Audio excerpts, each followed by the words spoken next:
Chance Dorland, and this is In-Depth, an interview program from expressnews.com where you'll find in-depth reporting and other resources concerning every topic discussed right here on the podcast. San Antonio Express News immigration reporter Silvia Foster-Frau joins me on today's episode, but in a very different way. Recently, Silvia published an in-depth look at Danielle Kelley, the wife of Sutherland Springs shooter Devin Kelley. That article, available online at expressnews.com, also includes several videos, the audio of which you'll soon be hearing. Hi, my name is Silvia Foster-Frau, and I'm the immigration reporter for the San Antonio Express News. I've also been the lead reporter covering the November 5th mass shooting that was at the First Baptist Church in Sutherland Springs. So first I want to describe Sutherland Springs and what happened there. It's a town about 40 miles southeast of here. It's unincorporated, but the main center has a stoplight, 2 gas stations, a post office, and then the First Baptist Church of Sutherland Springs. And I was on the scene that day on November 5th, soon after church services, when Devin Kelley, the gunman, walked into the church and killed 26 people and wounded 20 others. It was the deadliest mass shooting in modern Texas history. And ever since then, I've been following the community. I wrote a story about 2 survivors of the shooting who got married earlier this year. I wrote about their 6-month anniversary and their groundbreaking for their church. And recently I wrote about their new Victims Memorial Gallery at the town's museum. But this episode is mostly focusing on my story that came out last Sunday. It was the first time that the wife of the gunman, her name is Danielle Kelley, she's 23 years old. It's the first time she spoke publicly about the man that she chose to marry and the man who eventually would become a mass murderer. So my story kind of traces their marriage. It's a relationship marred with abuse and turmoil, but also tenderness too. They had some really good moments together as well that Danielle still holds on to. And it also recounts what happened the day of the shooting. We learned that Devin Kelley that morning had woken up, had breakfast, thrown up his breakfast, and then eventually forcibly tied Danielle while she was screaming and crying to their bed with handcuffs and rope and duct tape while their 2-year-old son watched. And then he said goodbye and walked out the door. And according to Danielle, she knew something bad was going to happen. He was carrying an AR-15 and 2 guns and a bulletproof vest, but she didn't know what. She soon found out, though. What struck me about her and her story is how she kind of wavers between this deep grief for the people that were killed. You know, they were members of her own community, people she loved and cared for her. Her grandmother was killed, but she also has grief for losing her husband, who was also the father of her 2 small children. And in this first clip I'm going to play, there was this quote that really struck me. She says, "I will love him always, but I will always hate what he did." So you can listen for yourself here. Devin and I promised always to be there. And then he pressed the fuck it button. So it's just not fair because my kids now have to grow up without a dad.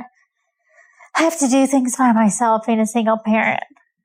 And a lot of people go through that normally, but now it's like I'm a single parent to kids and I had a husband that murdered people.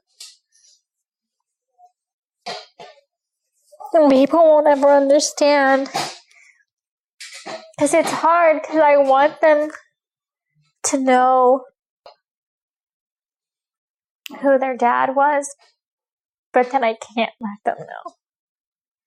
Because I don't want my kids ever following in their dad's footsteps. And that's a tough thing to do. Because I don't want my son to grow up to think, oh, my dad, had mental problems. I can't deal with my life. So I want to go and do what my dad did. I will never let that happen.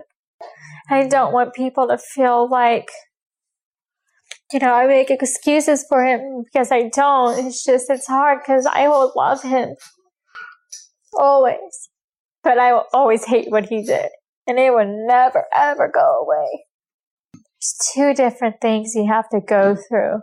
The initial fact of becoming a widow and going through that whole ride and everything. And then this other fact of he murdered 26 people, an unborn baby. Another aspect to the story is God and faith and the role that it played in the shooting itself, but also in the healing process afterwards. A lot of the community has clung to their faith as a way to help them to get through such a difficult time. And something kind of note, too, was that in the months leading up to the massacre, Danielle said Devin had become an atheist.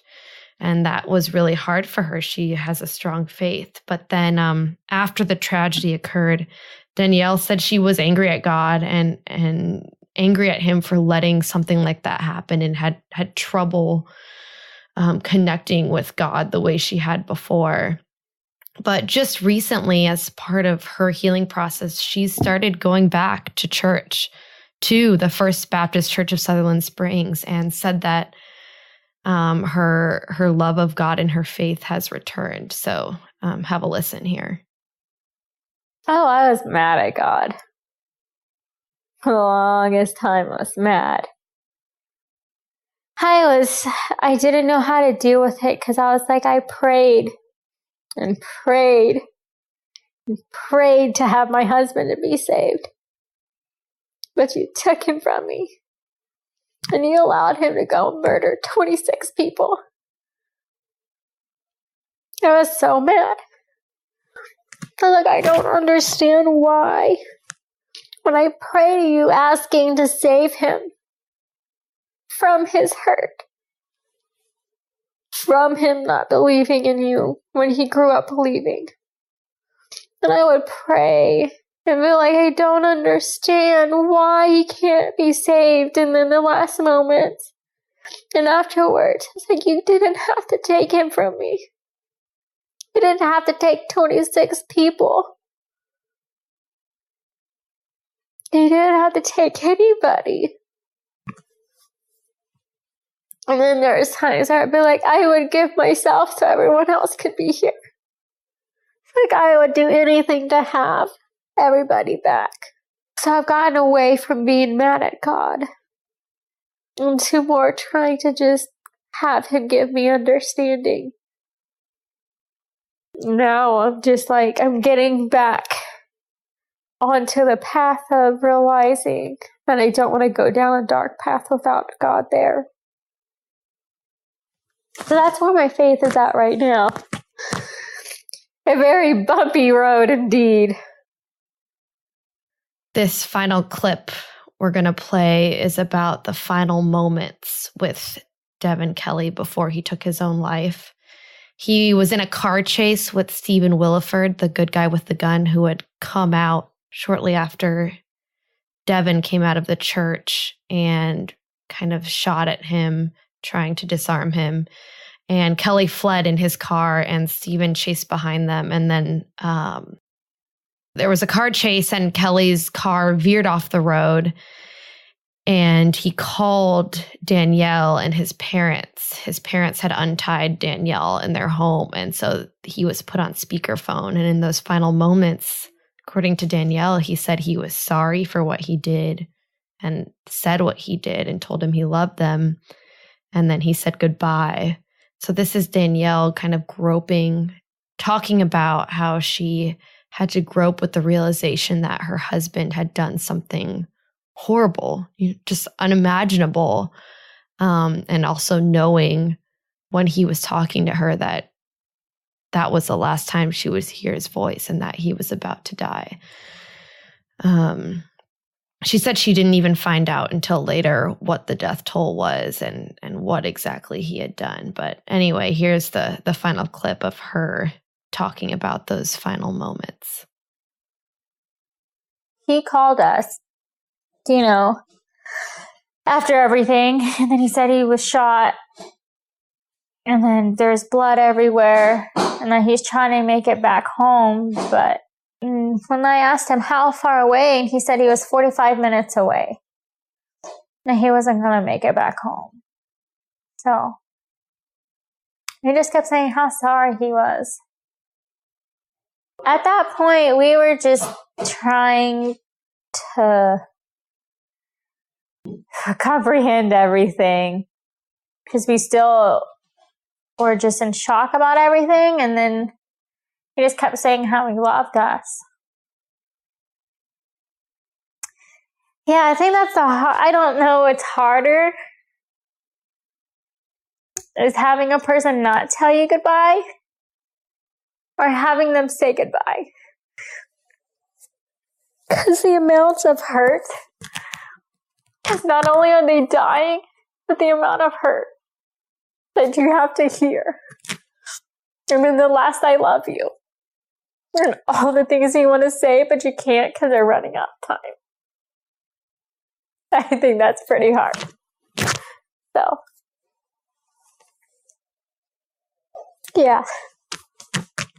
A lot of people are like, oh, we're glad he's dead. You know, he did an awful thing and burned in hell. But then they're not the ones that truly loved him like his family did. And how catastrophic it was to get that phone call. But it was a bittersweet because we got to say goodbye.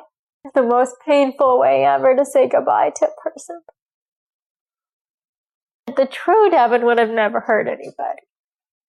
Because he loved children. He loved my kids, our kids. He would never do anything to hurt them.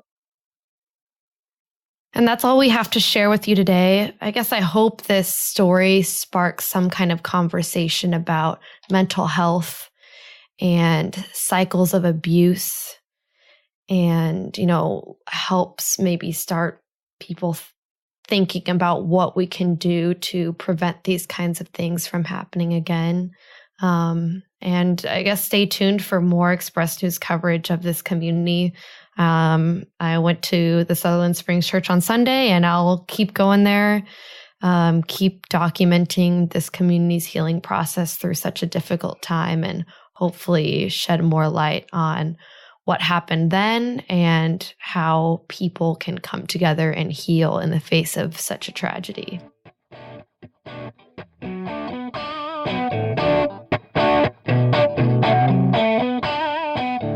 This episode, of course, wouldn't have been possible without the hard work of San Antonio Express News immigration reporter Silvia Foster-Frau, who is my guest on today's episode of In Depth, an interview program from expressnews.com.